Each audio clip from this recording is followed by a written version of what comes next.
Difficile à dire, tu sais, on m'a souvent demandé là en amont de ce combat si j'ai une pression particulière du fait de combattre devant un public. Et comme je te disais, non, parce qu'on a justement cette exigence de performance, et que ce soit en Corée ou à Nice que je combatte, il faut que je gagne avec la manière. Donc à ce niveau-là, la pression était exactement la même. Maintenant, là, je ne peux pas te dire, mais dans quelques heures, ou peut-être dans quelques jours, effectivement, le fait d'avoir combattu à Nice devant des acteurs locaux, des chefs d'entreprise locaux, peut-être que ça peut changer les choses pour moi et pour mes partenaires d'entraînement, et peut-être qu'on va avoir du soutien pour nous accompagner, moi et le Boxing Squad, dans notre aventure de rayonnement international.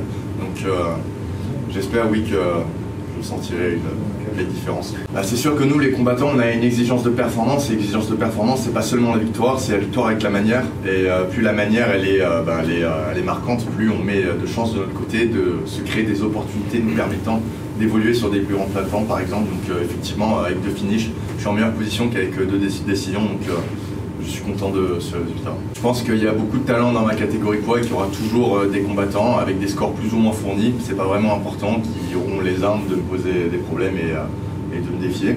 Maintenant, c'est pas comme ça qu'on doit réfléchir quand on construit la carrière d'un combattant. L'objectif, c'est de l'amener sur le plus haut niveau de compétition possible, parce que c'est à ce niveau-là déjà que les rémunérations sont plus intéressantes, c'est aussi que la visibilité est meilleure, et que forcément, nous, en tant que combattants, c'est ce qu'on recherche. Donc, sinon, on serait pas dans un cercle compétitif et on ferait de la bagarre de rue.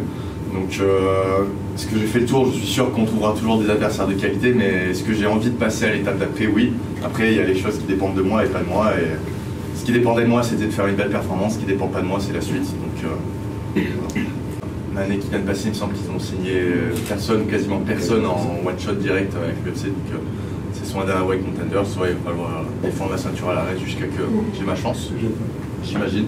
Mais je pense qu'Adric Cassata sera mieux placé que moi pour répondre à cette question. Et toi, en tant que combattant, est-ce que tu trouves toujours cette excitation par rapport au matchmaking que te propose Ares? Oui, l'Ares trouve toujours des combattants de qualité. Alors après, la difficulté, et c'est pas vraiment moi qui ai mon mot à dire dessus, hein. Moi je m'entraîne, je me prépare pour le combat, mais donc c'est plutôt Adric et le management qui gère ça. C'est qu'effectivement on peut me trouver des adversaires compliqués qui ont 3-4 combats professionnels, le combat sera beau, il sera difficile, mais c'est le fait qu'ils aient un score peu fourni, ça va pas m'aider pour la suite non plus.